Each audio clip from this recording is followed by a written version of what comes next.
help you pick the right stock at the right time.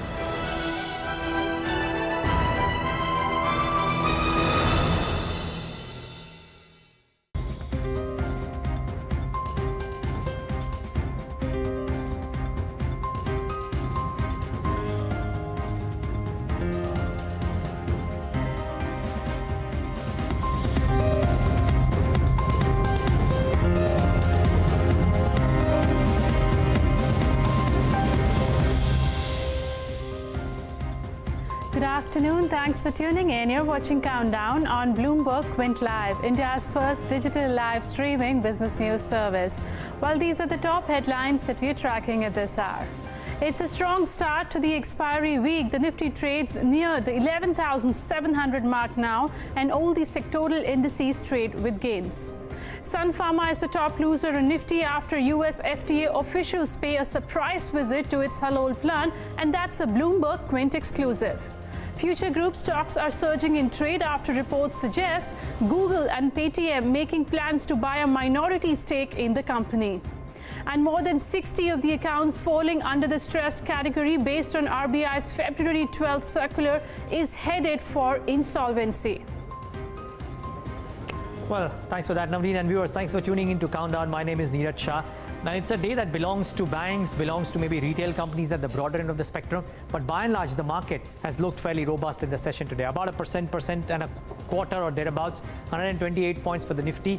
The key is that the Nifty Bank, which has for the last few days underperformed, has bounced back a 1.5%, just slightly off from that 1.8% gain. I think, yeah, it's just happened in the last few minutes of trade. But otherwise, net, a fairly strong day for the Nifty Bank as well. And we'll talk about the individual components. But the mid caps and the small caps have done well. The market breadth is looking robust, so no complaints out there. And I would reckon that the world markets are not an unhappy place. Asia was happy.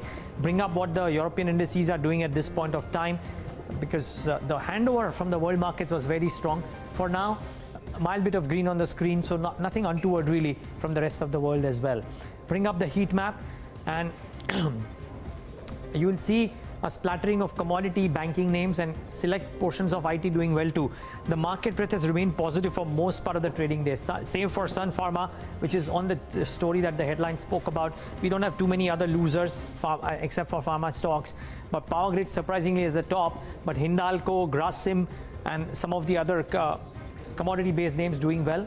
Banks by and large are doing okay. Kotak Bank, after underperforming at length since the start of the July series, the last 2 days has found some mojo, so doing well for itself. SBI is about 3% higher, ICICI Bank 2.5% higher. So the going is reasonably strong for most of the banking names as well. ITC and Reliance are participating. There's going to be a bit of a jostle for the spot for the top 4 contributors on the gaining side, because a lot of stocks are doing rather well for themselves in trade.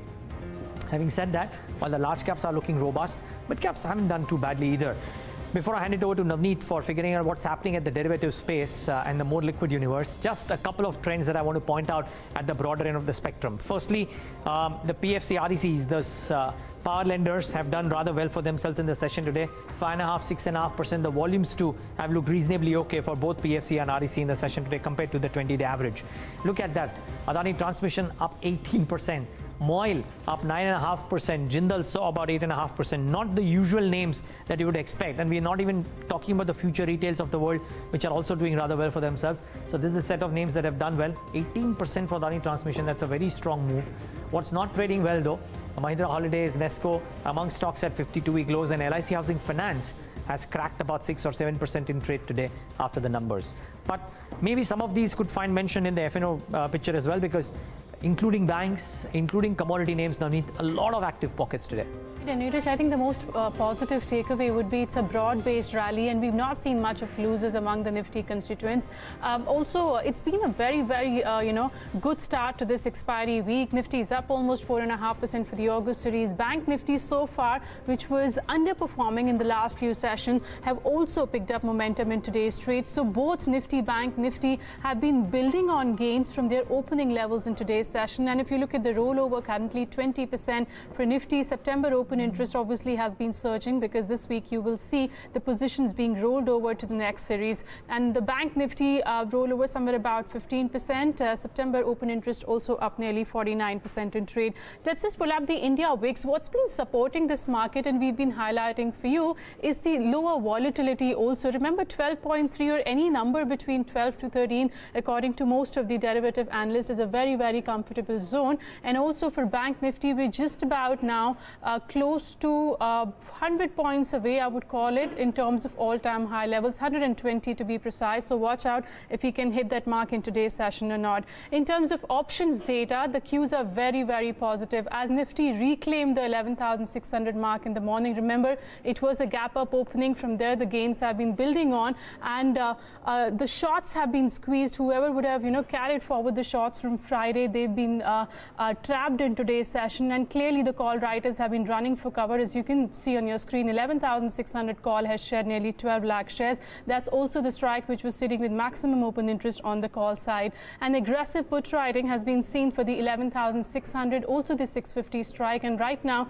the index trades above both these strikes. So clearly the base is moving higher. We're now staring at the 11,700 mark on Nifty, and remember, the IVs now are pretty much higher on the put side vis-a-vis the call side as more put writing takes place in the system.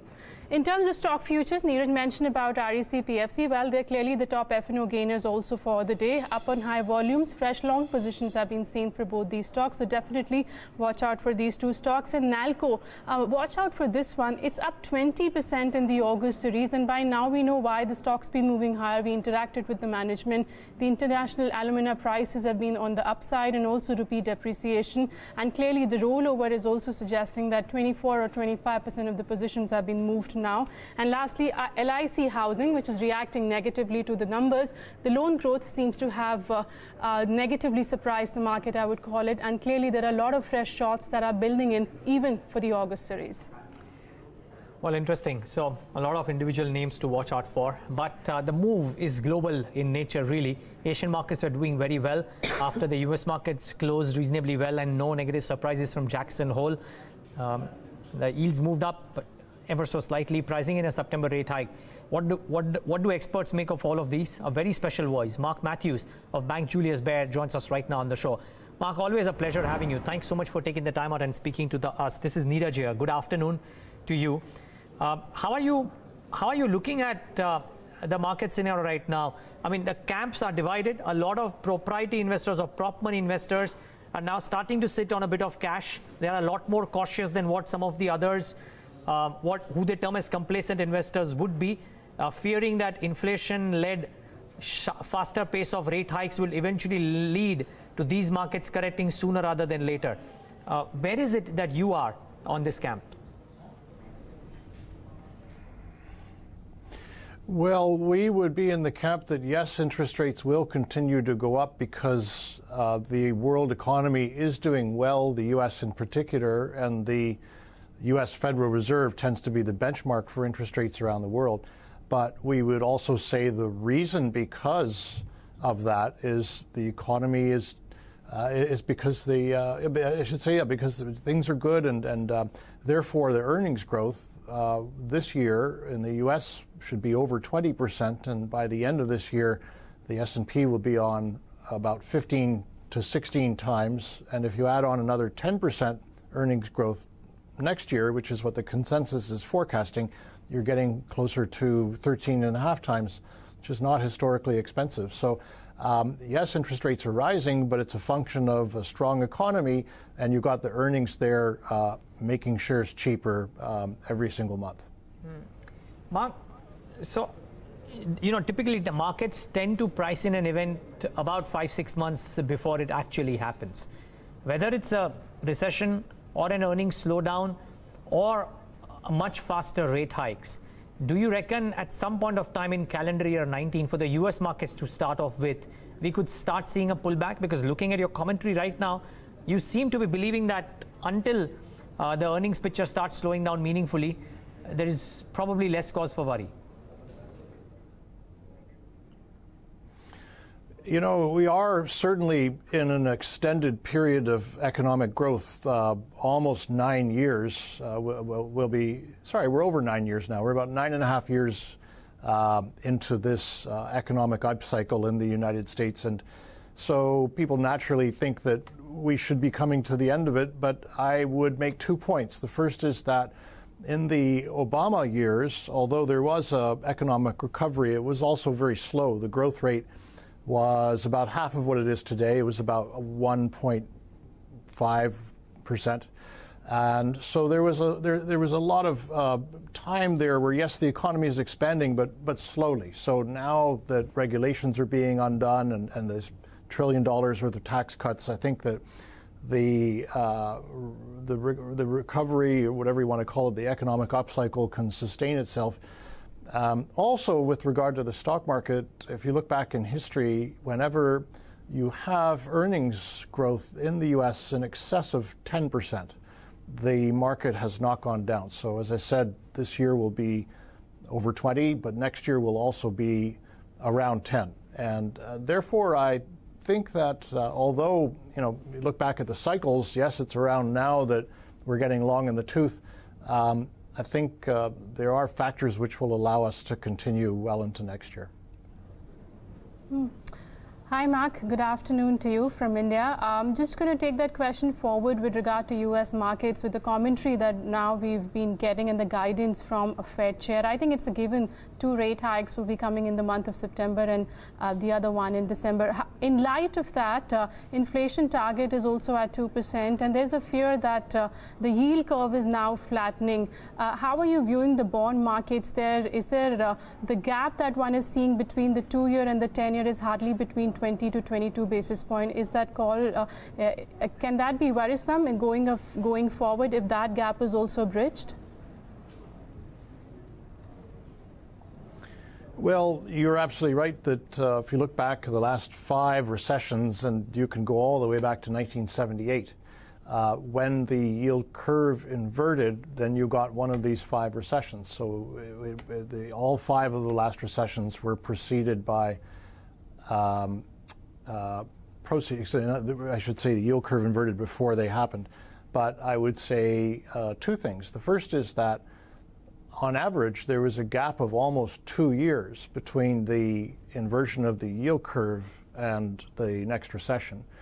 And secondly, there have been periods of time when the yield curve was as low as it is today, but it didn't go down to 0. And so, for example, one of those was the late 1990s. In the late 1990s, the yield curve was low, but it didn't go below 0. And those were times of good economic growth. So I agree that history does suggest that when it inverts, we do have a recession. But I would also say that the caveat is the recession takes a long time to happen.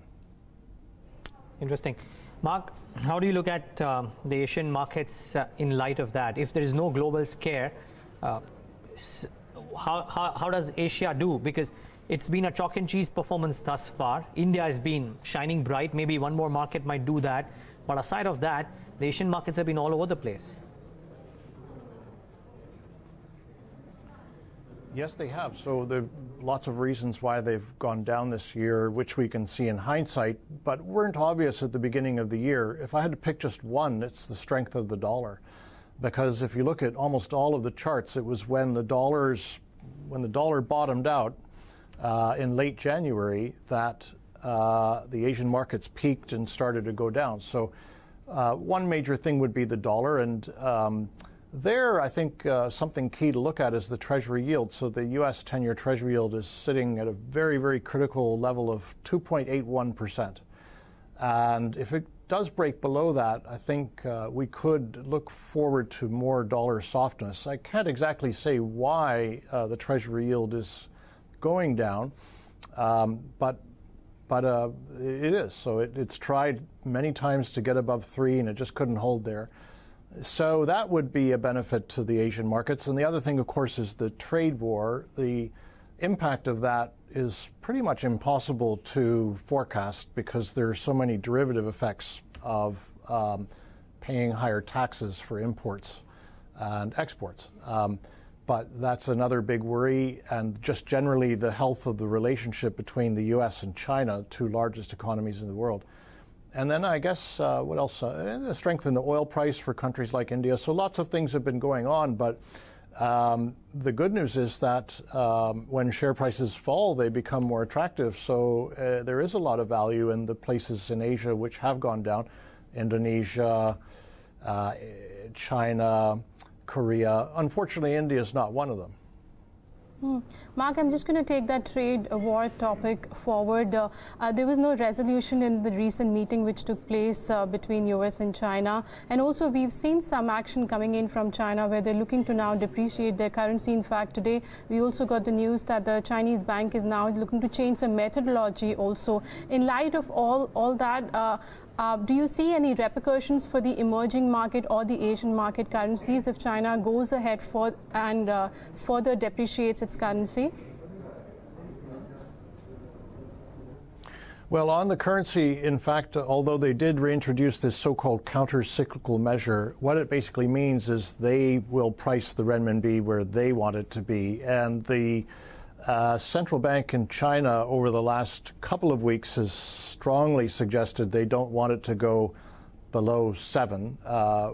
So they don't want it to go down anymore, I think, because not because they don't want to offend the Americans, but because it already has gone down around 9 or 10% from its peak earlier this year. And if it goes below 7, that's sort of seen as a very psychologically important number after which Chinese people may try to take their money out of the country by whatever means. And the government has been very effective at sealing the doors shut, but they seem to be quite canny at finding ways to take their money out. So I think actually that announcement that they made on Friday, I would interpret it as more likely to be renminbi strength than weakness.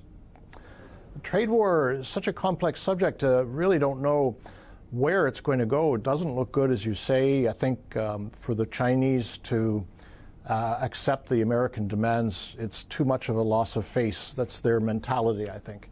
And they see it almost as a revisiting colonialism. I read editorials coming out of China to that extent. So it could be very punitive, both for China and the U.S., because, of course, if the U.S. does impose these big tariffs on Chinese imports, it will be a massive consumption tax. Chinese products will be more expensive in American stores. So I can't say what's going to happen, but all I will say is that sometimes you can get a positive out of a negative. And I am starting to hear anecdotes coming out of China that they are trying to improve their economy. They're trying to cut out the flack, make it better run. Possibly in response to this trade war, they've got to knuckle down and take the tough view. Then they have to somehow find a way to become leaner and meaner, and so that's a good thing. Yeah, well, it would be something that Xi Jinping would see as a defeat if he does concede into some of the demands from President Trump as well. I mean, that's some of the editorials that I've read on the Bloomberg site as well. Mark, I have one final question, and that's on India. For a long time now, you've been tracking India. I believe in your previous role you tracked it very actively. I don't quite know right now. But if you are still tracking India actively right now, it's at life highs currently. What do you tell your clients who want to put money into India but find India expensive? Well, I tell them that it's a must-have, really, because if you look at the demographic forecasts, by the end of this century, India will be by far the largest population in the world. I think something like 1.8 trillion, if memory serves me right, and China will be 1. So China's population is going to be going down, and India's is going to be going up. It's a must-have for that very simple reason. And it should be a part of a long-term core portfolio. I've been a little surprised at the foreign buying over the last month and a half because I didn't anticipate it, but it does seem that foreigners are now easier with the idea that Prime Minister Modi will be re-elected. I think after some of those by-elections in the States, there were some concerns, but they don't seem as concerned now, and they're putting money back in. And of course, there's been this whole switch out of mid caps to large caps until recently that helped to take the benchmarks up. So I've always, not always, but I tell that foreigners that you should own India as part of your core portfolio, and your core portfolio is what you just don't sell. You buy it and hold it. Interesting. Mark Matthews, such a pleasure chatting with you. Thank you so much for taking the time out and being with us today, and have a great week ahead. Likewise. That's a very important voice. Somebody who tracks India very closely. I mean, hearing his views now for the last 8 to 10 years. Very, very important view to log on. Believes that we might not be near a pullback right now in the equity markets. Well, two sides of the camp, I must say. Anyways, let's move on to domestic corporates. Munjal Auto is a stock in focus. It's entered into the design and manufacture of composite components and assemblies. They've acquired.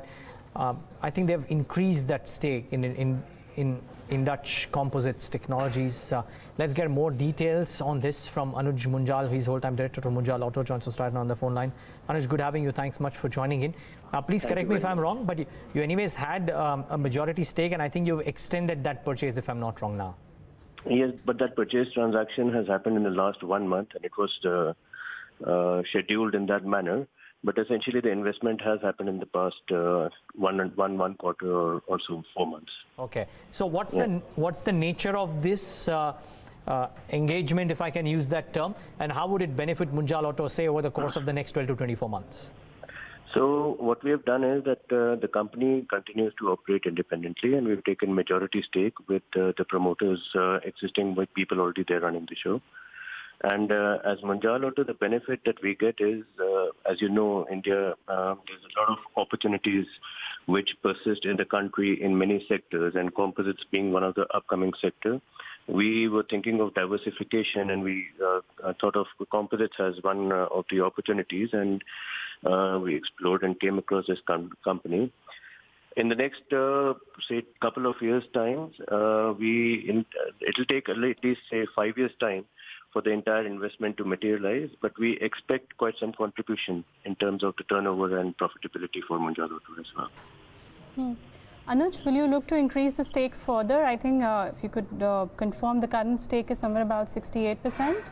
Yes, but for now there is no talk or no plan of that. Okay. Of increasing in the stake. All right.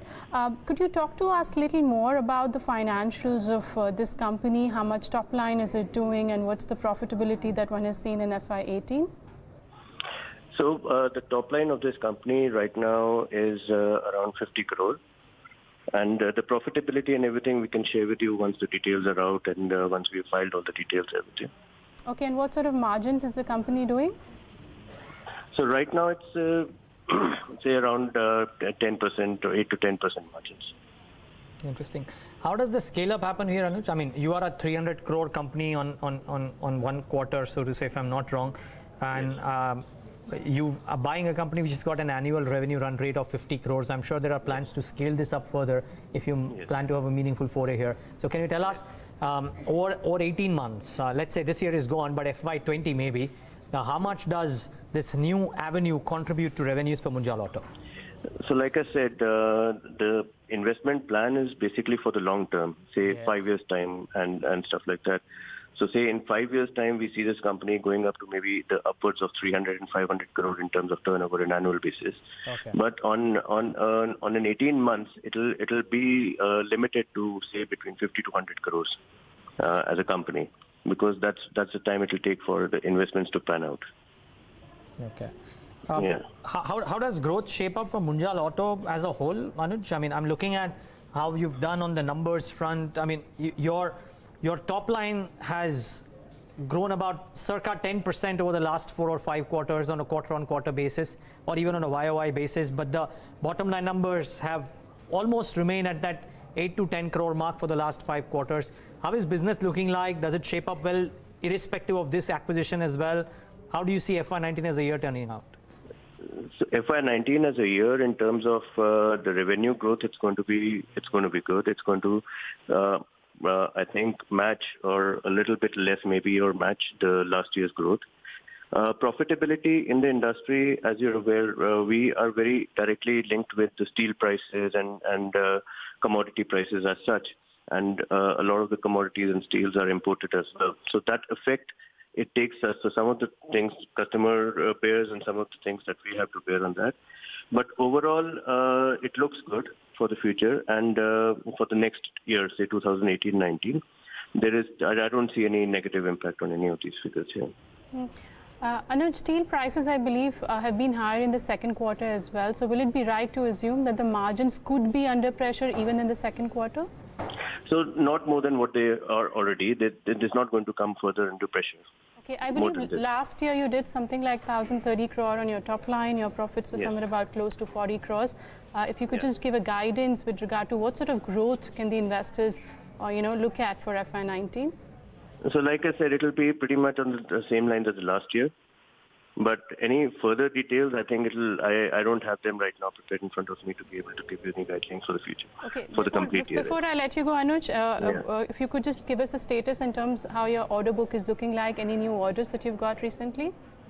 Yeah, so we've actually bagged some new orders and some new customers in terms of MG Motors, the upcoming plant in Gujarat, where the erstwhile GM, General Motors, used to be. And some of the suppliers of that, we've added new customers in terms of Royal Enfield and Tenneco and some other businesses, which, like I said, it's again a medium-term kind of a scenario. So they'll start getting in turnover in the 2019-20 quarter, and they have a potential of going, say, up to 100 crore rupees. And other than that, with our existing business, it's all linked directly to the sales of two-wheelers and four-wheelers. So like this year, the volume is going good, so we expect a good business. But that's a cyclic business on which we don't have much of control there.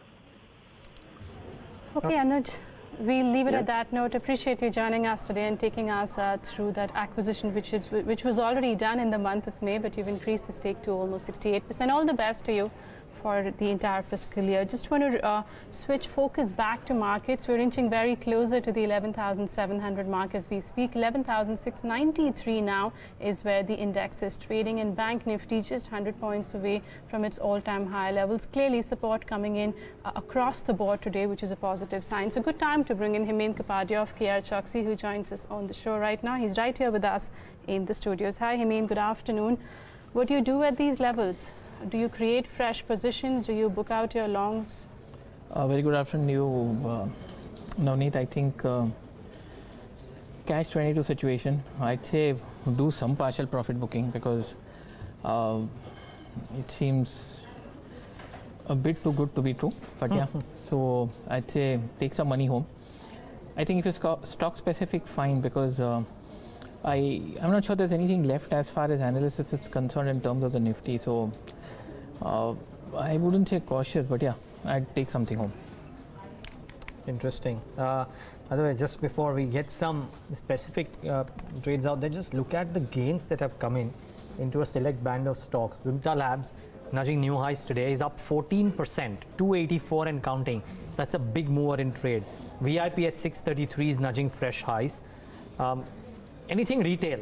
So Store One retail is another story altogether, but that one is up 5%. Aditya Birla Fashion is up about 4.8%, so doing rather well for itself. You put in a Page Industries in a manner of speaking within that category. That's about 2.5% higher in trade. Future Retail may not be at fresh highs, but has done reasonably okay for itself. So there is a lot of strength in these names. And then I add some of the financials and NBFCs there. RBL Bank, it's been a consistent recommendation all of last week. Navneet, you'd remember a bunch of names, including Hedwin Mendonca, maybe even Hemen Kapadia, talking about RBL Bank. 4.5%, 4636 and counting. And lo behold, Bajaj Finance and HDFC AMC, two extremely expensive names, still moving higher.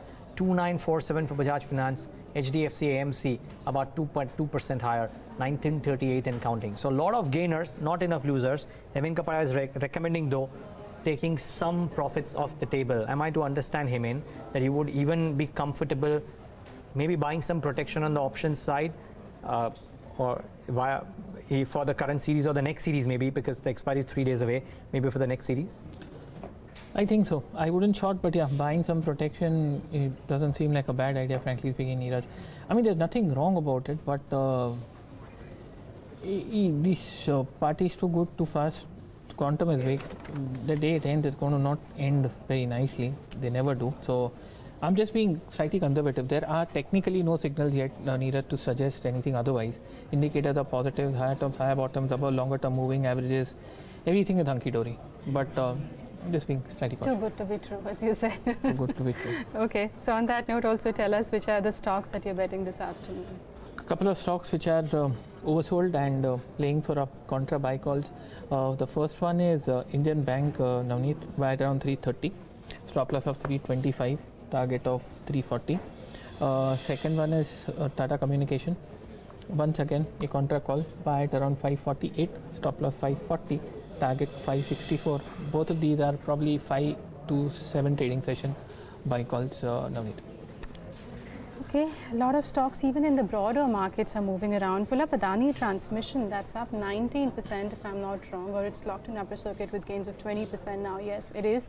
203 is where Adani Transmission is. Rossell India has locked in upper circuit with gains of 20%. I think it's a tea company if I'm not wrong. Vimta Labs, Neeraj already highlighted. Besides that, I think since the morning session, HCG has been doing pretty well. It's up 12 to 3%, and something like Zydus Wellness up almost 12 to 13%, and this one has also touched its fresh 52-week high in today's trade. So, I mean, a lot of stocks even in the broader markets are moving around, and it suggests that the rally that one has seen is actually across the board, which is a very positive sign. So far, only a few stocks were moving and contributing, but the second leg of the rally that from the last correction has been more meaningful. So, anything among these stocks that are looking good on charts?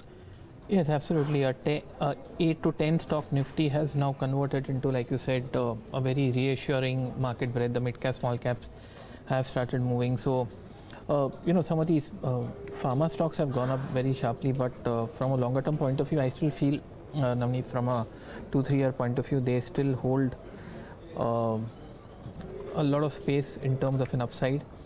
In terms of contra buys, there is Vedanta, which I had recommended last week, has hit the target, but still seems good enough for a play.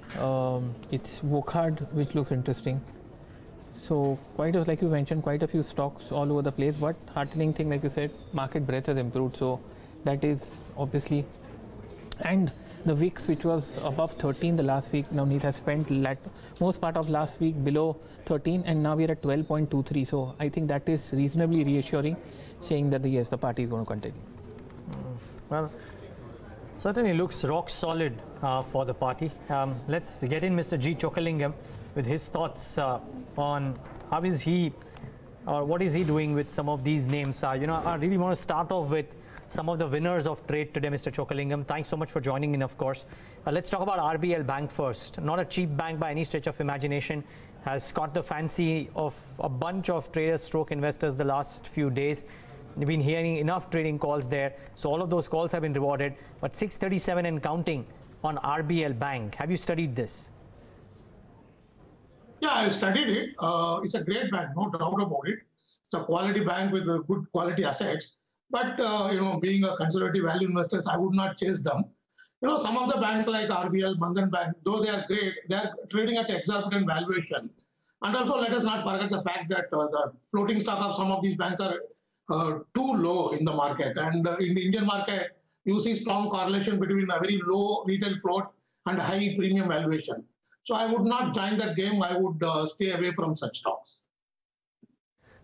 You know, it's interesting, the credit card franchise that they have been able to create has been RBL Bank, and rock solid currently. Would the tone be similar for some of the retail names, Mr. Chokkalingam?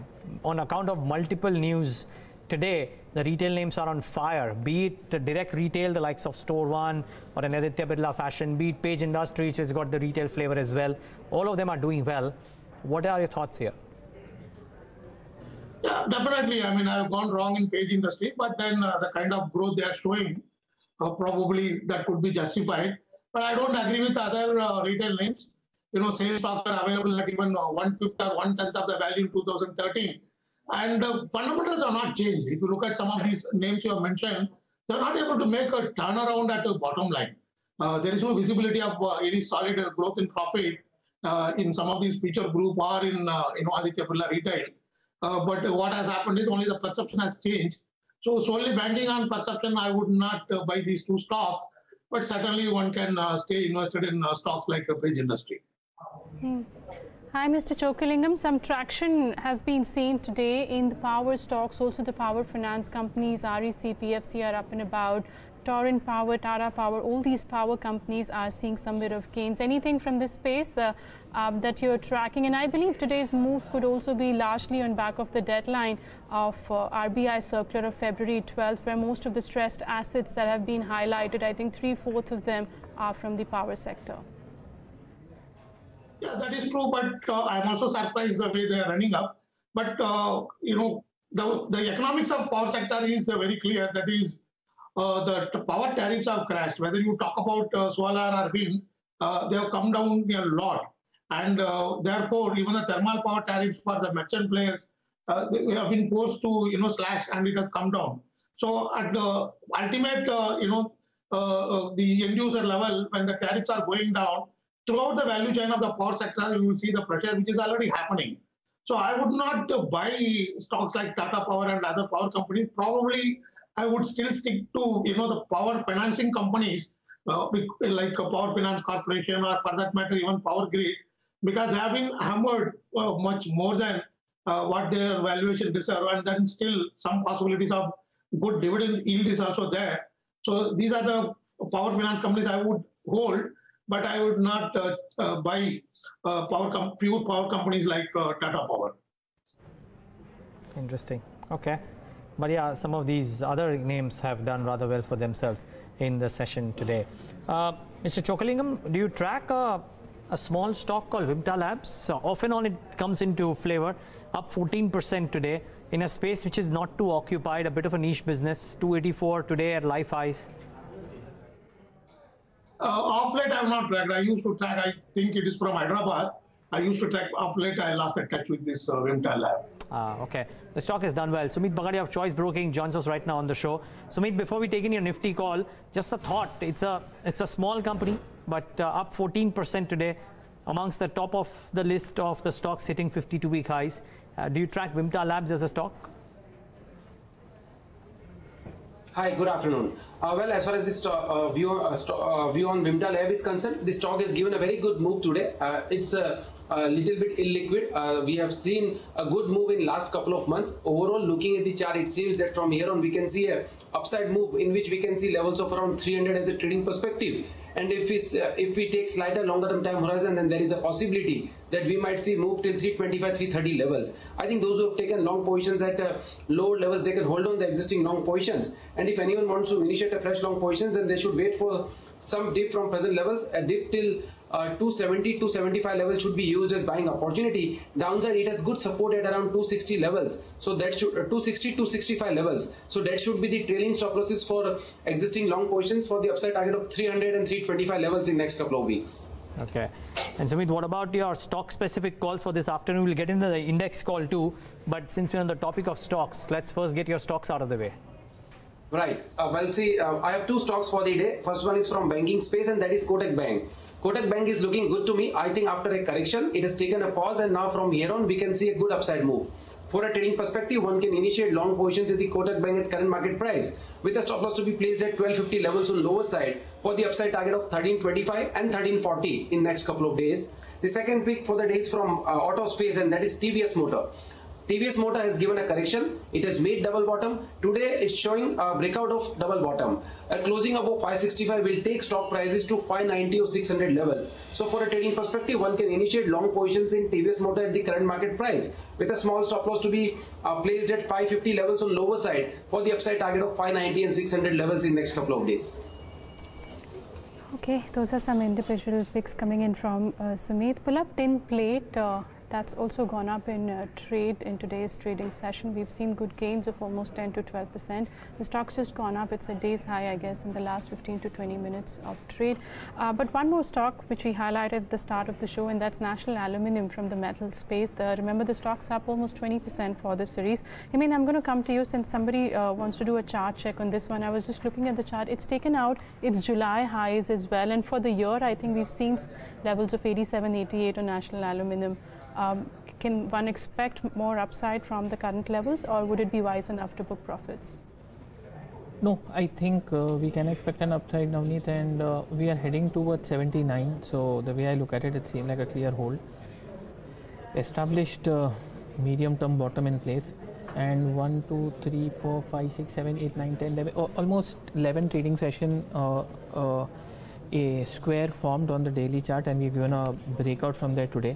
We're above the 55-day moving averages. Volume is 1.5 crores on the NSE. By the end of the day, it will be highest in the last 5-7 days. Hold clearly. Okay, hold on. If you have any long positions in Nalco, the stock's been going up almost every single day in the last few trading sessions. Pull up Nesco too. I think that stock's been under pressure because of the news that BMC has asked the Bombay Exhibition Company to not hold any more events till the time the metro project is completed, in order to avoid the traffic congestion that one has seen in that area. Mr. Chokkalingam, the stock's reacted negatively to that news. It's down almost 6% in trade. Just wanted to check if you track the stock. I track it, unfortunately, because of the personal insider trading transaction which I have done. I'm not in a position to give my views. Okay, no problem. Can't give fundamental views. Let's just check technically how is it looking after today's fall that one has seen. Sumeet, on the charts at current levels, do you see more downside for Nesco? National Aluminium? Yes. No, not National Aluminium. It's Nesco, N-E-S-C-O. Okay. Well, see, Nesco, it has given a downside move. I think the stock is weak. Until the time we don't see any fresh triggers from present levels, it's better to avoid the long positions. Stock has resistance at around 485, 490 levels. It's currently quoting at around 473 levels. I think a fresh buying should be initiated once the stock is able to break 485 levels on closing basis. If 485 is taken away convincingly on higher side, then there is a possibility that we might see upside move. Till the time these levels are not taken away, it's better to avoid long positions. And on downside, we can see levels of around 430 or even 425. Okay. Well, those are some interesting names. In moments from now, we'll of course hear a small slice of a conversation that we have with Suhas Harinarayan earlier on in the day. We'll also try and get to the management of Escorts in moments from now. Just pointing out that while there are a lot of gainers, that one stock that is pulled back a bit today is Sun Pharma. Pharma has been on a bit of a roll off late, but some bit of pullbacks in the session today. Mr. Chokkalingam, this surprise visit, something that we spoke about on Bloomberg Quint earlier in the day, leading to a bit of a pullback. Worrying signs, or do you reckon that Pharma is on a bit of a comeback? Definitely, I believe that Pharma is on comeback. Rupee depreciation and even on the domestic formulation sales have improved. And some of the companies were able to launch a lot of products and get approval. And even the US FDA's restriction on plant also is slightly becoming flexible. We have seen a few more plants getting the approval. So in terms of valuation, I prefer Lupin to Sun Pharma. If you look at the enterprise value to annual sales, Lupin is around 3 times and Sun Pharma is around 5.5 times. And even in terms of P basis on 1 year forward, Lupin is around 20 times, whereas Sun Pharma is around 28 times.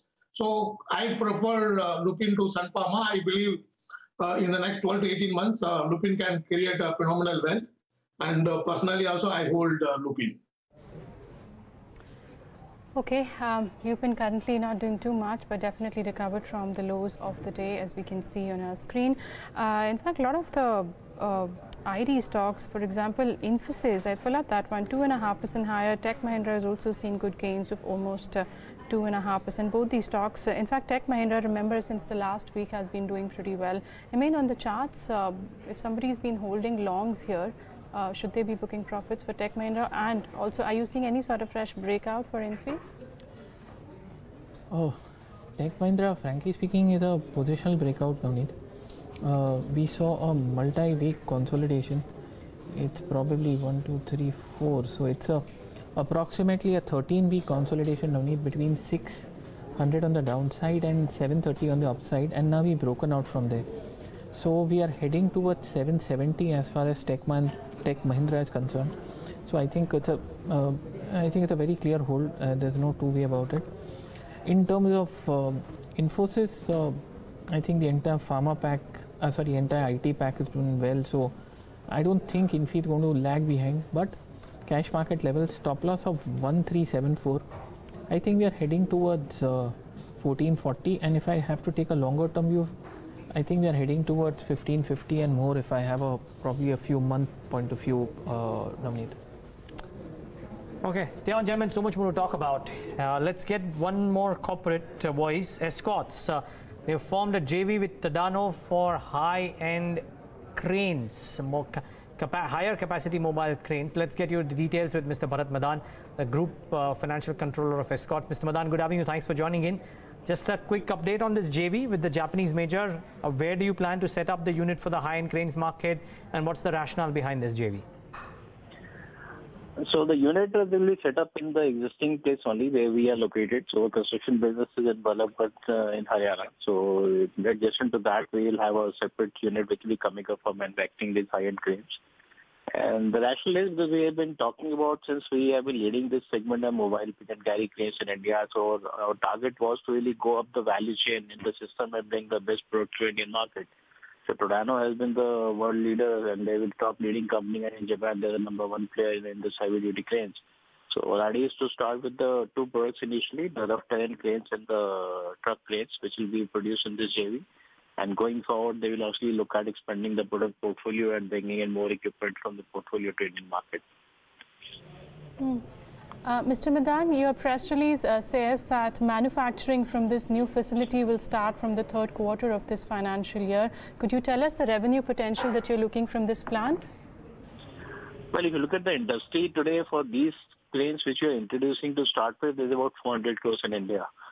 So obviously, I think the company is looking at taking a leading position in this segment, and then the infrastructure story for India is still very good, and we expect a lot of development is going to happen. A lot of investment will be coming from the government side, so public spending is going to increase on this space. So this is one segment which we expect probably will continue to grow, and there will be a requirement to go for the heavy duty, high-end cranes. So initially, we're starting with a smaller crane with 20 to 40 tons sort of capacity, and we'll move it up to the value chain to 60 to 80 ton category also in a 3 to 4 years time. Okay. Will this JV have export market potential? Yeah, so first preference is, like I said, is for Indian market, because India is a big story as of now, which everybody is banking on. So the first preference for the JV will be to capture that market.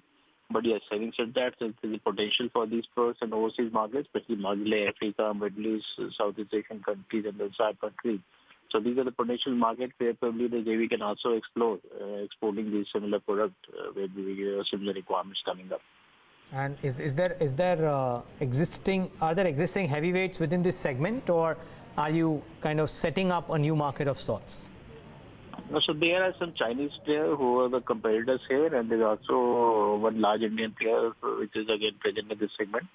But that's into one category for rough terrain cranes. So the balance obviously is more a lot of imports and a lot of one-off cases which keep on happening. So the idea is to get into the more organized way into this market and grow this market in India. It's a 51-49 JV with your stake of almost 49 with total investment of 60 crores. How are you funding this? Is it going to be via internal accruals? And also tell us, can that investment figure can even go higher in the subsequent quarters? Yeah, so this is an initial contribution which you're talking about. So obviously we'll start with this amount initially to produce these two products. So we're not investing any manufacturing facility in terms of land and building. So the real estate is not something which is a priority which we will lease asset for them. So essentially the amount will get spent on the product development side. But obviously as they expand their product portfolio and get more products into the picture, the capacity requirement and the capacity requirement will go up. So in the long run, definitely we're looking at more investment coming into the JV. The current 29 crore that you're putting in, that's been funded through internal accruals? Yeah, so there will be also internal accruals. So the company has sufficient liquidity on its balance sheet. We've got net debt which is negative. So we have cash which is there available on the balance sheet for especially meant for these sort of partnerships and the inorganic opportunity which is pouring at this moment. Okay, Mr. Madan, thank you so much for joining us and taking us to the new JV that you formed with the Japanese player. Okay, the manufacturing from that JV will start in the third quarter, as he mentioned, and the JV is 51-49. In the initial leg, Escorts will be putting in 29 crores via internal accruals. No major reaction actually on back of that news. But Mr. Chokkalingam, as a stock, as a company, Escorts, if you're tracking any view here? It has done phenomenally well. There is no doubt at all.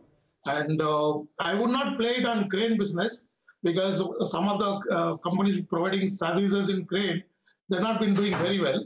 It only will increase the competition, but certainly the area under Kharif crop has improved a lot from 9% deficit. Now it has come down just around 1%, and monsoon also reasonably well, close to normal.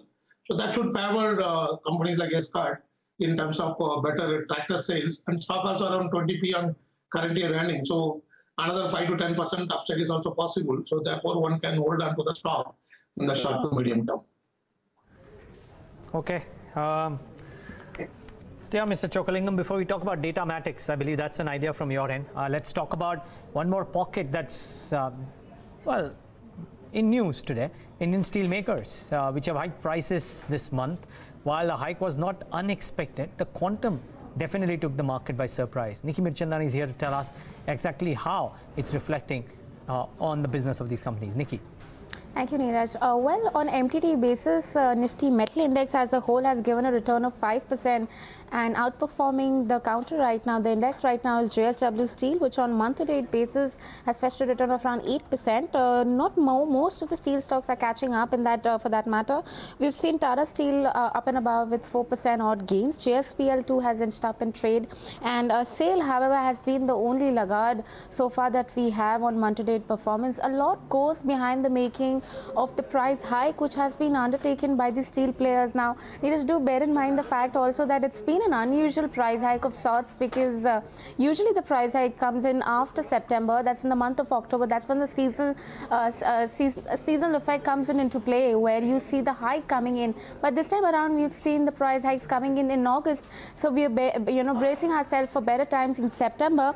Just to give a rundown of what the price hike actually looked like, hot rolled coils, it's a 200 rupee per ton, and for long products it's rupees 1,500 to rupees 2,000 per ton.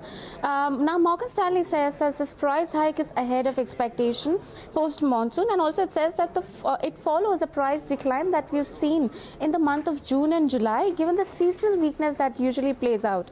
However, it says that September quarter you would see a margins decline sequentially on account of seasonality impact, but then they expect a better December quarter on account of the complete impact of these price hike during that quarter. I think JP Morgan also reflects pretty much the same bullish view for that matter. It says that it will move higher. The prices are expected to move higher post October as the demand returns, and earnings are expected to move higher in December quarter. Yet again a bullish undertone there. So we're definitely looking for better times ahead for steel companies when it comes to their margins in December quarter. Okay, Nikki, thanks for putting that into perspective. Mr. Chokkalingam, not all steel companies have done well, but JSW in particular has done rather well for itself. If we don't look at the entire commodity space, but only the steel companies, is there merit in investing into any one of the names? Yeah, certainly I would agree with you on JSW Steel. Its achievement in the last 5-6 years has been phenomenal. It has emerged as the most efficient steel company. So if one has to play on the steel space, this is only one stock one can bank on. But little caution on the whole metal sector. Ever since the trade war started, the metal prices are under tremendous pressure in the global markets. So therefore, in the short to medium term, there may not be great opportunity. But certainly for the long term, JSW Steel is the best steel stock to bank on. Okay, and finally, Mr. Chokkalingam, take us through your fundamental pick of the day, which is on Datamatics. Yeah. Datamatics basically into IT services and business process management. I like the stock for 5-6 reasons. One, in line with other IT companies, it's a strong balance sheet, net cash company. And valuation-wise, it is trading at around 8p on current year earning. This is what I spotted in KPIT and Polaris. When they were at 7-8p, there were no takers. They were suppressed for very long. Similarly, Datamatics also, not much a taker because the valuation still remains at 7-8p. So I find an analogy between Datamatics and Polaris and KPIT of 2-3 years back. And third reason is that it has came out with the fantastic results for Q1. The profit went up by 34% year on year. Operating profit went up by 63% year on year. And it's a unique player in engineering service solution for automated fare collection system. And also, it has got 450 customers across the world. So I firmly believe that this is one of the beautiful stocks to create wealth in the next 1 to 2 years. And it's also a defensive play against possible further fall in the rupee exchange rate. So that would, it would act as a defensive stock also. So therefore, I would strongly recommend Datamatics. Okay, Mr. Chokkalingam, we'll leave it at that. Many thanks for joining in today and giving us that perspective. Appreciate your time.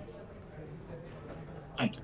Okay, we spoke about, by the way, Hemen, just before we take that break, last week you spoke about Vedanta and that's done well, yes. Just looking at the list of gainers today, Hindalco is at top of the list.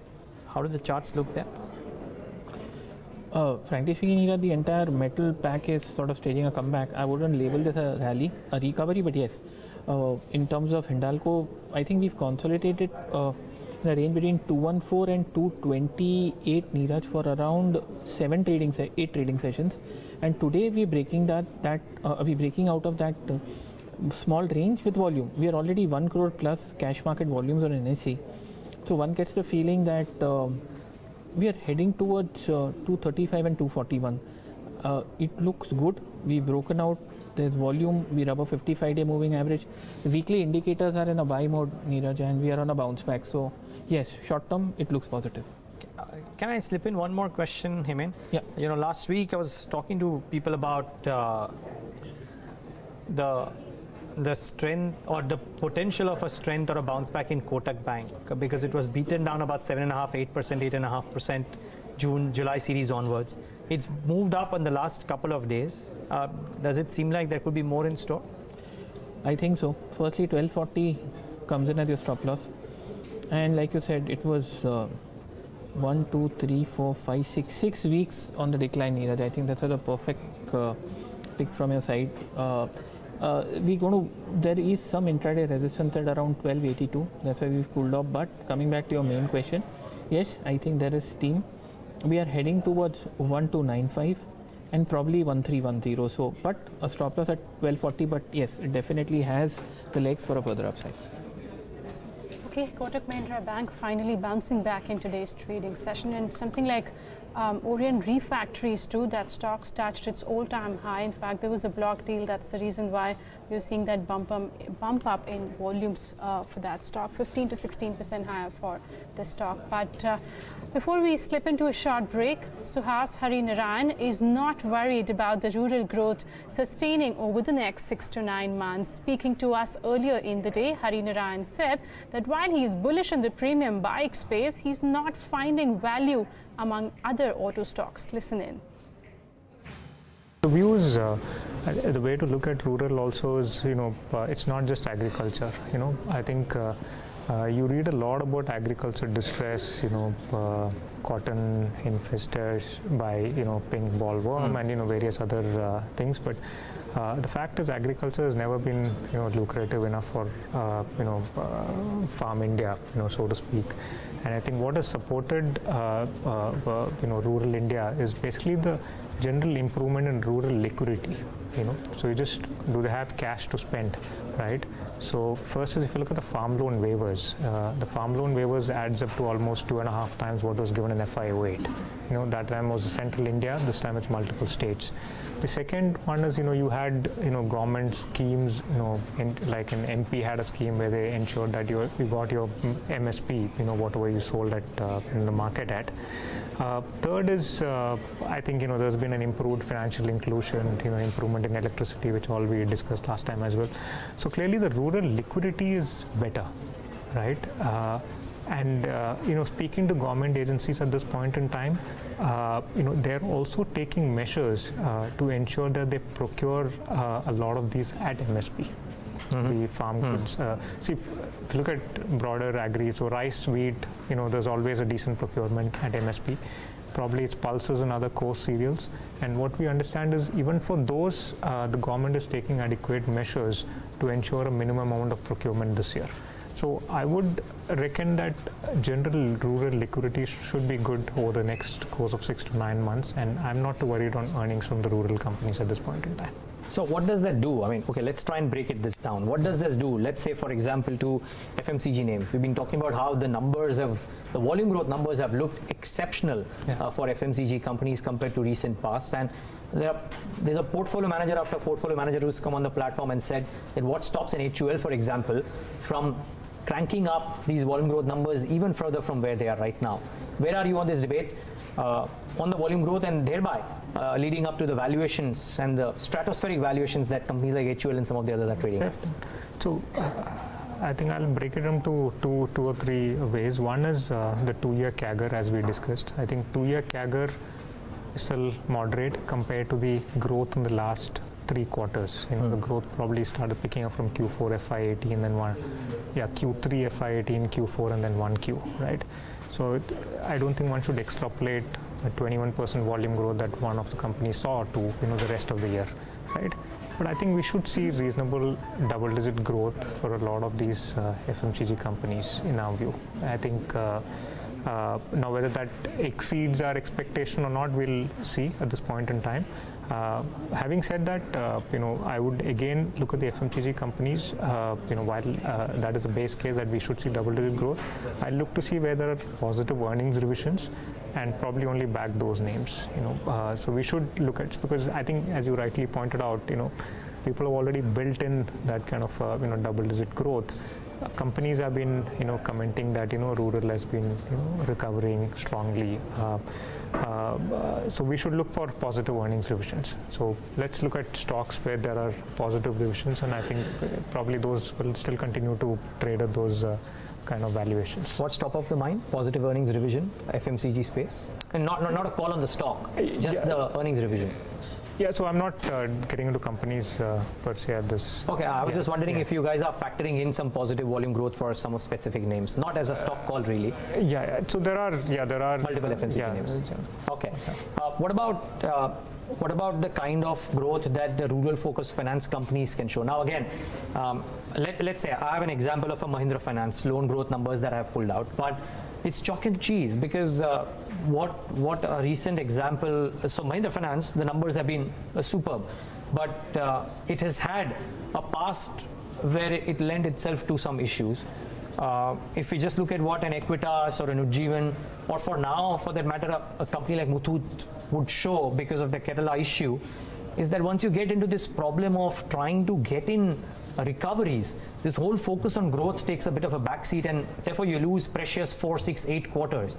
How do you look at the rural financing companies now?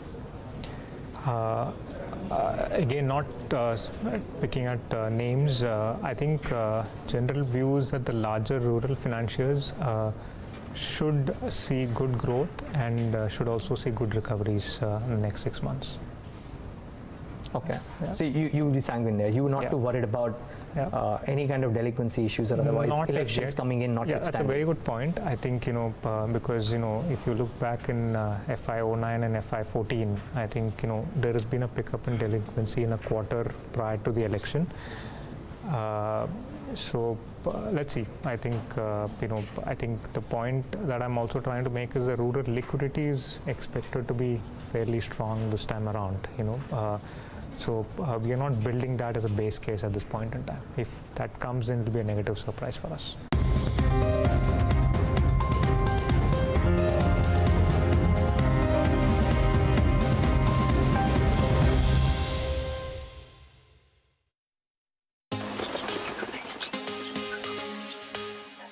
Dreamers. They're everywhere. You've met them, been to school with them, worked with them. They didn't seem different. Yet she's the one who surprised everybody. His crazy idea actually worked. They are no different.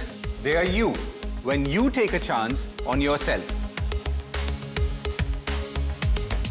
These are the dreamers who found a way to run the engine of the world.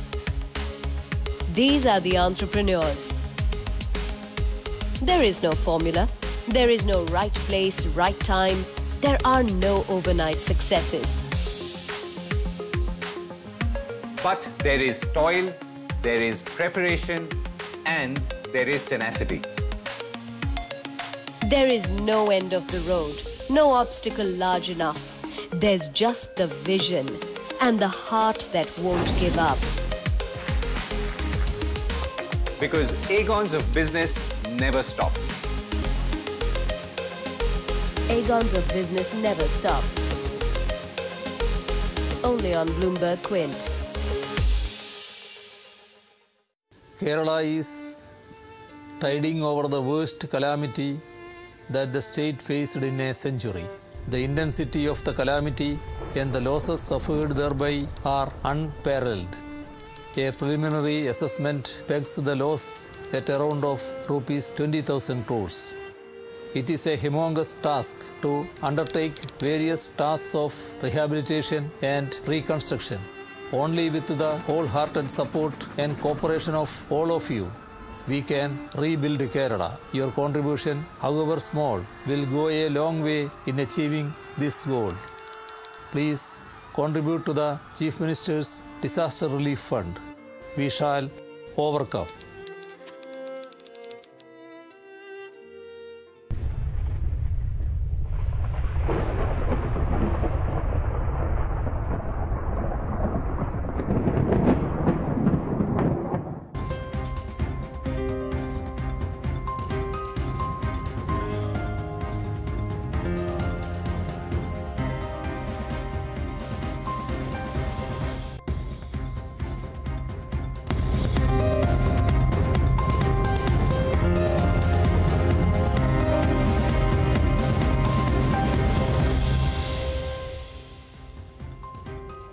Back with Countdown right here on Bloomberg Quint. 24 minutes left for the markets to shut shop. Remember when we started off, the European markets were doing okay for themselves. Just pull up the European picture right now and see what's happening there. A tick of green on the screen, so no untoward moves that we expect right now. And our markets too are doing well, by the way. Just 3 stocks in the red. One of them is Sun Pharma. The other 2 are down less than 0.25%. So there's hardly any losers out there. It's a sea of green that we're seeing. And banks have participated meaningfully. Sumeet, Bagadia, we haven't taken your index call. I want to twist it around a bit and ask about the Nifty Bank. Is there merit in initiating any fresh trades on the Nifty Bank? Well, see, Nifty Bank is looking good to me. I think the index is up by 400 points at present. Still, index is looking strong. One can initiate long positions at the current market price too, that is 28,250 levels. Downside, it is support at around 28,000, 28,100 levels for a trading perspective. And on high side, immediately we can see levels of around 28,500 as the immediate target. And if 28,500 is taken away, then we will see extended move till 28,700 levels. So for a trading perspective, those who have taken long positions, they can hold on the existing long positions. And if anyone wants to initiate fresh long positions in Nifty Bank, then they can go ahead and initiate fresh long positions at the current market price for the upside target of 28,500 and 28,700 levels in next couple of days. Okay. Let's figure out that amidst all these gains that we're seeing, what are the stocks that have made it to Yash Upadhyay's Fab4 list? Yash, good afternoon. Must have been an easy and a difficult thing at the same time because lots of stocks to choose from. Exactly. So we start with Sundaram Finance. That's the first stock on our list. It reported a good set of numbers. Their net interest income, that saw a strong 10% growth on a year-on-year basis. A healthy 26% growth in their bottom line, coming in at about 140 crores, while disbursements saw a strong 19% growth as well. So all in all, good set of numbers, and the stock is up about 6%. No list today would be complete without mentioning the Future Group stocks. So Future Retail, that's up northwards of 5% today on the back of several media reports suggesting that Google and Paytm Mall are likely to invest close to 3,500 to 4,000 crore rupees in the company. However, the management came out with an exchange notification clarifying that the board is yet to take any decision with respect to that. SAIL had gained close to 3.5% today after the company said in its annual report that it is exploring options to exit all non-performing and non-operational joint ventures. Additionally, there was Bloomberg News news that the company is looking to get into a joint venture with ArcelorMittal, and also that the company would be supplying close to 1.4 million tons of steel to the Indian Railways in FY19. The last stock I'm going to highlight is Jindal SAW. This one's up about 8.5% today after the company clarified that the August 21 notification by the US Department of Commerce imposing the anti-dumping duty on large diameter pipes, that would not impact its operations, as it has stopped exporting those type of pipes to the United States. So those are my Fab 4 stocks. Back to you. Okay, Yash, thanks a lot for bringing those Fab 4 stocks of the day. And one more stock, I guess, is moving around. If you could just pull up something like Shoppers Stop, maybe after the news of Future Enterprises, which was announced, and because of which those moves that you're seeing. No news as such which is coming for Shoppers Stop, but definitely look at the chart there. In the last 5 minutes of trade, I believe the stock's perked up almost 10 to 11%. Hemen, what do you make of this move? No need to spend 1, 2, 3, 4. It's at 52-week high as well. Yes, I was just going to tell you that it spent 10 months hatching eggs, so to speak, and now finally we've broken out, and with Venom we've seen volume come in. So we've ended a 10-month consolidation, and we've broken out from here. All-time highs.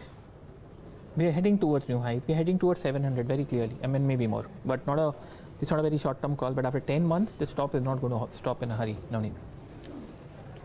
Okay. No, please carry on. No, I was just saying, let's bring in Anand, Tandon, market expert who joins us on this show, and let's take his views as well, as there are a lot of pockets which are moving around. Some retail stocks, Anand, we've got the metal stocks which are up and about, and not to forget participation coming back from the banking space, as today is the last day of the February 12th RBI circular, where the banking system is looking to resolve almost stressed assets worth 3.8 lakh crore. Anand, let me start off with the biggie then, banking space. What are you making of it? The circular expires today, the deadline expires today, and if these cases are not resolved, they'll be headed to NCLT, which may not be a very, very good sign for these banks, as they'll be asked to take higher haircuts. That is true, but I think the market already knows about it, so there is no surprise there.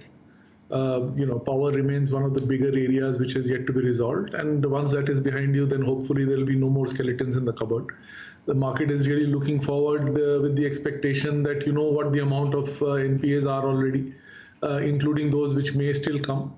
So there may be a little bit of a difference between what has been provided and versus what more needs to be done, and I'm sure the analysts have factored that in. But overall, given the fact that the earnings are beginning to look up a bit, the argument that corporate-facing banks will actually at least get back into the business of lending for the frontline companies is now fairly robust. And given where the rest of the market is in terms of valuation, this makes it one of the cheapest areas to be in.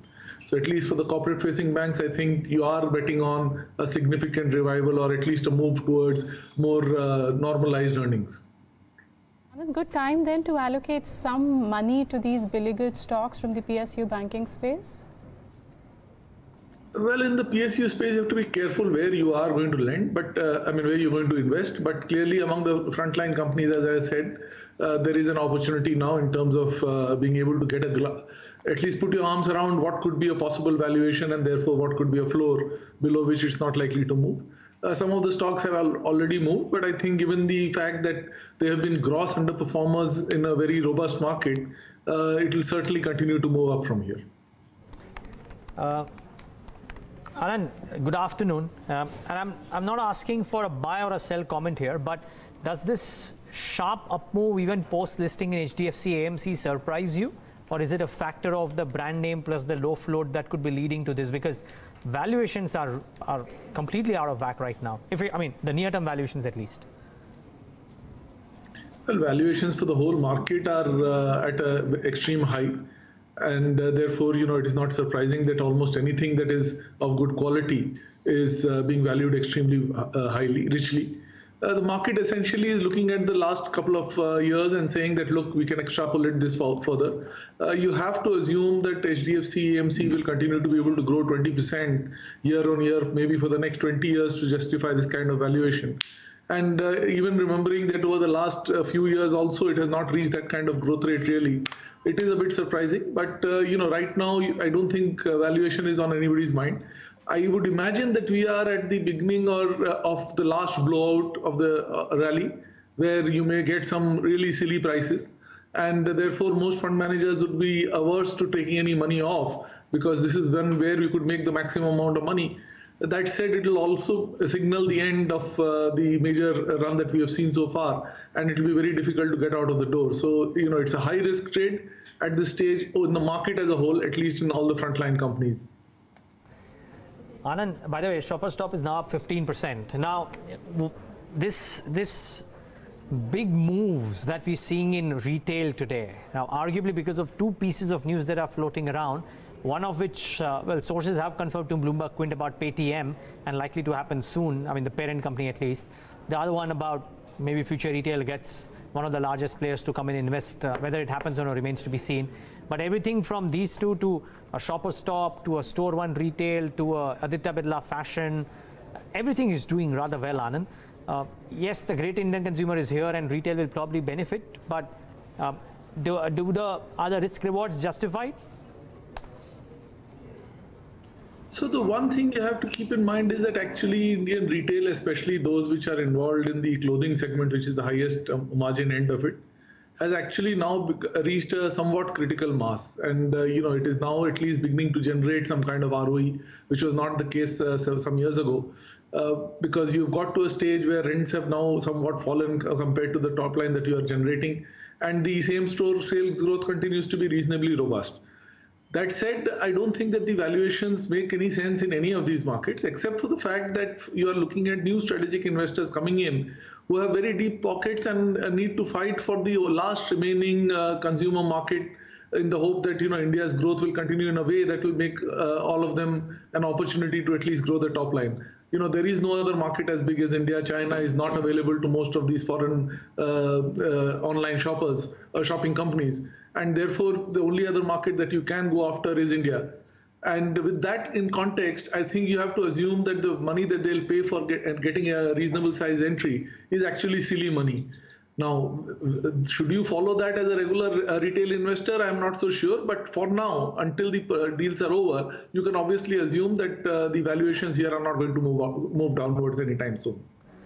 Looking very strong in today's session, maybe looking good for some more. Let's wait and watch if that happens.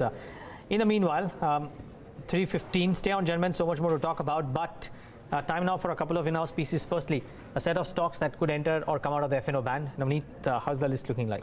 Neeraj, it is the expiry week, so you'll see a lot of positions also being rolled over. So I'm just going to highlight stocks which were very, very close on Friday to entering into the F&O ban, and they missed it just by a few bips. So something like Adani Power, which is up nearly 4 to 6% actually up now, and also Diwan Housing, PNB, all these three stocks, the open interest as a percentage of MWPL was somewhere between 94 to 95%. And for a stock to breach, to enter into the F&O ban, remember it has to breach the 95% mark. So watch out for these three counter in terms of entering into the F&O ban. And what may come out is Raymond's, as there's been some bit of net shedding of open interest that has been seen with regard to Raymond. Obviously, you'll see the positions being rolled over to September series, but no fresh positions as of now can be taken. So watch out for this one, as it was very close to the 80% mark for a stock to come out of the F&O ban. Watch out for that. It's also at day's high, I guess, up 2%. Well, maybe again some bit of retail flavor to Raymond as well. Anything to do with retail, small, large, big, is doing rather well for itself. Let's figure out if dealing rooms are talking about these also or no. Yatin and Darshan are here with their channel checks. Good afternoon, both of you. Yatin, let's start off with you first. Neeraj, Reliance Infra, that stock is in focus. Of course, we have both Reliance Infra, Adani Transmission, all the sectoral companies moving in trade, 3% up for this one. Dealers on the basis of F&O trends are recommending a buy on Reliance Infra. Remember, the stock is quite volatile, so one needs to also take into account the stop losses that they need to put it when taking a trading bet. Also, Tata Power is another stock which is moving on the back of the domestic fund buying which is happening in the stock. Dealers expect the positive momentum in a company like Tata Power to continue, especially from the trading side. Keep into mind that on Thursday we have the F&O expiry coming up. And finally, Welspun India, we flagged this off last week also, that there is a possibility of a block deal which could happen in the counter, but a lot of HNIs are buying the stock at lower levels. So, Welspun India is one stock which is on the HNI radar in the mid-cap space. But Darshan has a few more stocks. Yeah, so one of the stocks that's been spoken about today is CSC. Hasn't moved much. It's 1,000 rupees. The details of the demerger is known. The only thing that is putting spanner in terms of this demerger is the West Bengal government as far as some of their power assets is concerned. And a couple of dealing rooms did indicate the fact that they see that this approval will come in very, very soon. So they're actively watching out for CESC in today's trade. The next stock is Glaxo Pharma. Hasn't moved much. It's up just 0.3%. But dealers as such, a couple of dealing rooms I did speak to did indicate the fact that, MNC Pharma, they continue to like it. Counters like Merck, Pfizer, Novartis, all of them have moved. They believe that Glaxo Pharma is also, it's trading close to record highs. It did hit its 52-week high today and record high today. It's cooler from that level. But they believe that the rally probably will continue on the counter. And the last stock is Axis Bank. Trading at a record 52-week high. Dealers believe that the momentum will probably continue in Axis Bank. Well, we'll watch out for that. Thanks a lot for that, Darshan. Hemen, can the momentum continue in Axis Bank? What do the charts suggest? Frankly speaking, it would be slightly more dependent on the time frame that you're looking at, Neeraj. Near term? After 7 weeks in a row, everything's fine. Safety's sake, I'll have a stop loss at 635. Everything is hunky-dory. But I would, it's not utopia, it's ideal, doesn't happen that way. But frankly speaking, we are heading towards 800 and more. We're given a monthly breakout, Neeraj. So I'm not very sure about the short-term view. Longer term, very convincing. But there's nothing to suggest a reversal yet. So stop loss 635 and let the party continue. Okay. 320. Let's get in closing strategies. Sumeet, Bagadia, to you first. Your top closing strategy. Well, I think at present metal stocks are looking good to me. So one can initiate long positions in Hindalco at the current market price. From here on, we can see a move around 8 to 10 points. That means on higher side, we can see levels of around 238 to 40. So for a trading perspective, one can initiate long positions at the current market price with a stop loss to be placed at 223 to 24 levels. And on higher side, one can expect targets of around 238 and 240 levels. Okay, Hindalco, a buy call coming in there. It's also the top nifty gainer right now with gains of almost 3.5%. Hemen, your BTST or any STBT strategy? Indiabulls Housing Finance, Raymond, Mahindra and Mahindra, top pick Indiabulls Housing Finance, BTST. All three BTST? Yeah. Okay, so 3 stocks, Indiabulls Housing, Raymond and Mahindra and Mahindra. Mahindra. Okay, 3 stocks coming in from Hemen side. But besides that, if you could just pull up Piramal Enterprises, I guess that too has touched its 52-week high. It's up almost 5 to 5.5% right now. Remember, it went up also in Friday's session just towards the end, 6% higher for this one. Sumeet, on the charts at current levels, what would you suggest doing on Piramal Enterprises?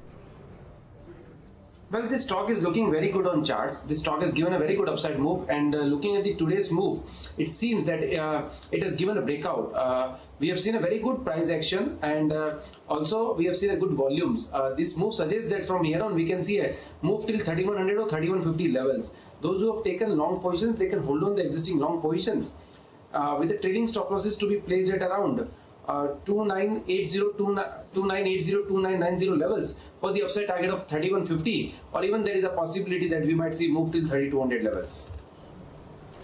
Wow.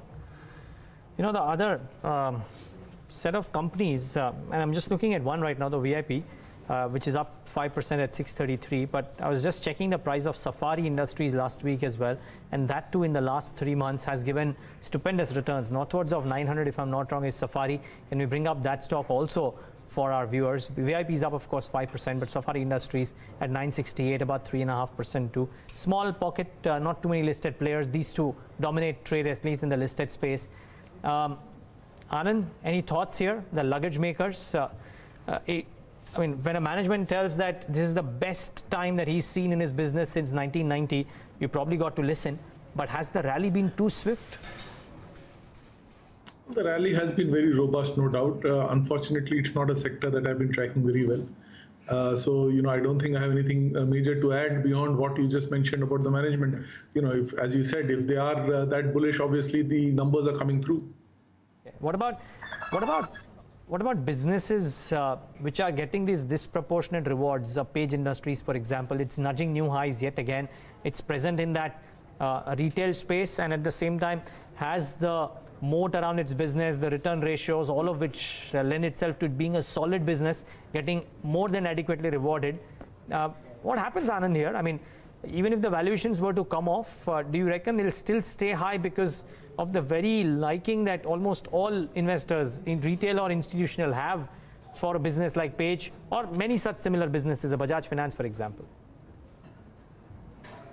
Well, certainly, these are stocks which have executed very well over time. So it is not something that has happened only now. The thing that is surprising is the value that the market is willing to attach to it, which also perhaps tells you that the number of really good execution where there are no other issues in terms of governance may not be that many. But like you said, the valuations are almost at a level where it's you have to continue to assume this kind of growth rate almost forever. So at some stage, I'm sure it will stop. But if there is a fall, you can bet that these are not those which will fall the most. And whenever the recovery happens, they will come back again. So at this stage, if you're already invested in it, you're a lucky guy, you should stay on with it. Fresh money investors require to have a very, very long-term horizon if that to be able to justify buying in at this price. There are probably cheaper stocks. I'm not saying necessarily better companies, but cheaper stocks that you could buy in similar spaces, which will at least justify the valuation. Though, of course, as I keep mentioning, we are at a level where almost all stocks of any quality are overpriced. And you may be looking at the beginning of a blowout rally, where things will just go irrational.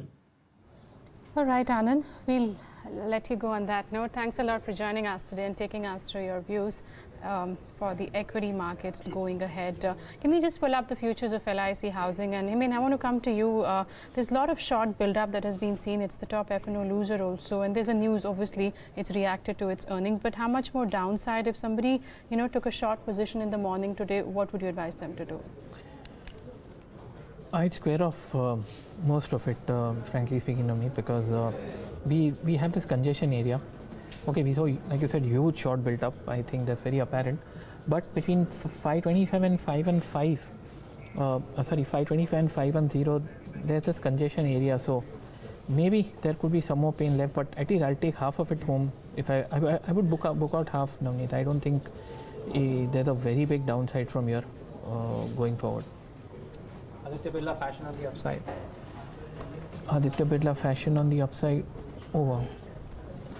Haven't looked at it for some time. Breakout level was 185. We are heading towards 235. Neeraj, looks great from a longer term point of view. But there has to have been a block sometime, Neeraj, because a couple of days back, because the monthly volume is showing 7 crore shares, highest in the history. So there has to have been a block a few days back. Yeah, just a couple of other stocks. We haven't discussed these. Adani Transmission is up 20% today. We haven't quite discussed this stock in this session. Piramal Enterprises is up 6.5% today, 3,070. In between, when there was a couple of months of negative news flow, the stock had fallen down to 2,300. Large, stable, safe stock at 2,300 has gained, almost 30%. In the ensuing 6 odd months. This is a 12-month chart, but if you look at this 6-month chart, if you can pull up the 6-month chart, I think that will show about a 30%. Okay, no, it's about a 17-18% move. But from 2,300 to 3,070, so whatever that percentage is, I think Piramal Enterprises has done rather well for itself. So that stock is doing rather well for itself, and Adani Power too is up about 7 or 8%. Sumeet Bagadia, very quickly, 30 seconds. The Adani Group stocks, the duo, Adani Transmission, Adani Power, how do they look on the charts? Adani Transmission is looking very good on charts. It is headed for 220 to 25 levels. Those who have taken positions in Adani Transmission, they can hold on the existing long positions. One can initiate fresh long positions if there is a dip of around 5 to 7 points from present levels. Existing long positions one can maintain with the trailing stop losses to be placed at 193, 194 levels for the upside target of 220 and 225 levels. Okay, that's a hold coming in on Adani Transmission, which is locked in upper circuit in today's trading session with gains of 20%. 2 minutes to go for markets to close.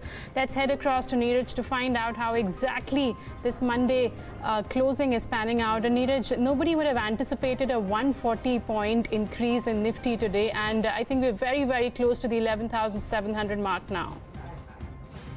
Neil, I think that's the key today, isn't it? The last whole week, the banks have rather been lackluster. In today's session, a big up move, 1.5%.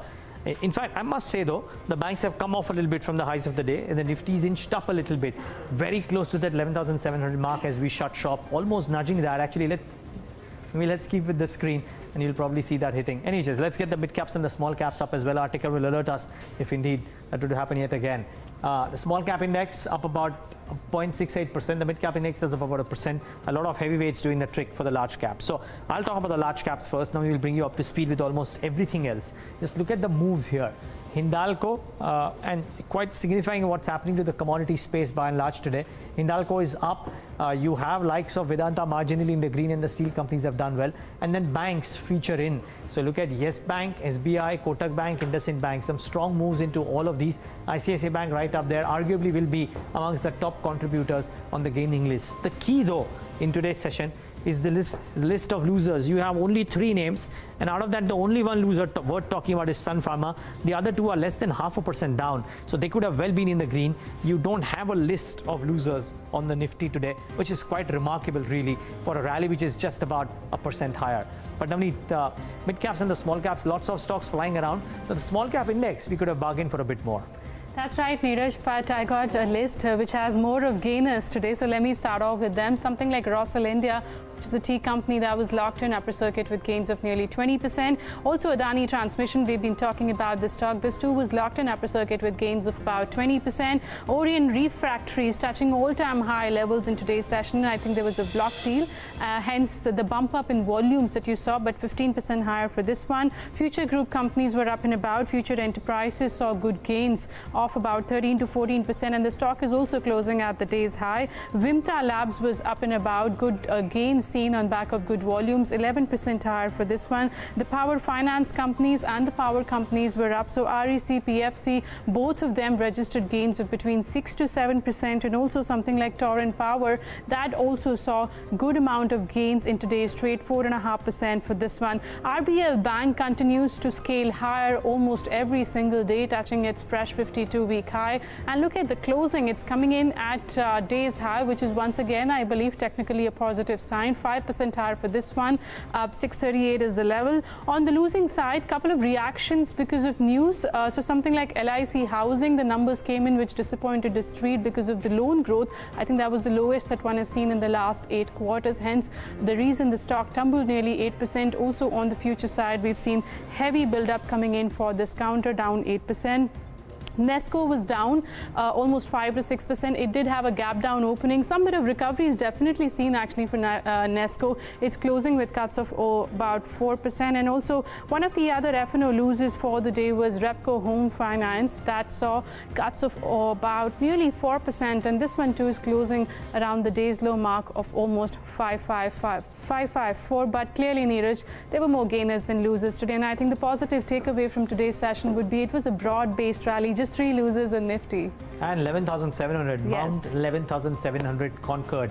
That's the key thing. We're closing in at around 11,691, but we notched that 11,700 mark. The intraday would have been helpful. We'll just get that going once before we get the contributors.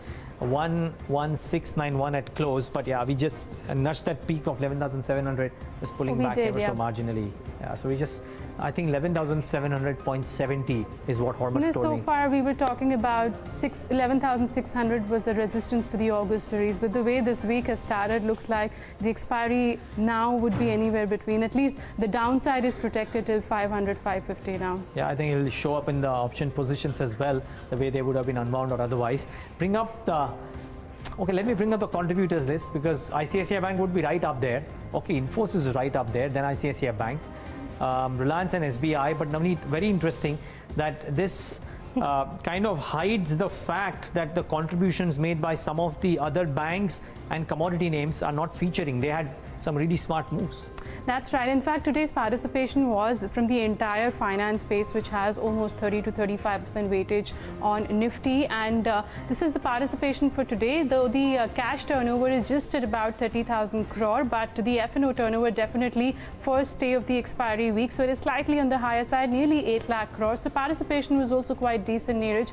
And I believe the gains that we've seen today is also positioned positions are getting rolled over, hence on back of which the turnover would be a little bit on the higher side. Yeah, we're doing well. World markets have done well. So while we close shop, Europe and US markets haven't done too poorly. All augurs for maybe some continuity in tomorrow's session as well. That's the key question, isn't it, Janvan? Sumeet, to you first. You reckon we can continue this momentum tomorrow? We can build on from 11,700 in the current series? Yes, absolutely right. See, if you remember, we have been giving continuously buy calls on index, and if you remember, at each and every stage we had given a buy view for the targets of 11,700, 11,800 levels. Now, immediately looking at the chart, it seems that the rally will extend, and on the higher side we will see levels of around 12,000. So for a trading perspective, those who have taken long positions, they can hold on the existing long positions. If there is any dip of around 40 to 50 points in Nifty from present levels, then that should be used as a buying opportunity for the upside target of 11,800 as an immediate target, and above that we will see levels of around 12,000 soon. Okay, let's see where the expiry comes about for this week. But I mean, how would you prepare yourself for the September series? What sort of positioning would you take, either via futures or via options? I think the way this expiry is set to end, Navneet, I don't think there's going to be a let up or a respite. So I guess the short sellers are going to get scattered and smashed. So probably a correction could come in the next settlement. Doesn't look like it's happening this settlement. But I would be more bullish on the Bank Nifty. Bank Nifty has sort of, stagnated just a wee bit, Navneet, around 8-10 trading sessions. But I have a feeling that Nifty is fine, but there is a possibility of a fresh breakout in the Bank Nifty. Level is 28,377 as far as cash market is concerned. So I would look at that. So if I were to play that, I would probably sell the 27,700 put options, or buy plain vanilla futures. You can buy the 28,500 call options also, because there's nothing wrong with the Nifty, but I'd be more comfortable because the Bank Nifty, is yet to reclaim the all-time high level of 28,379.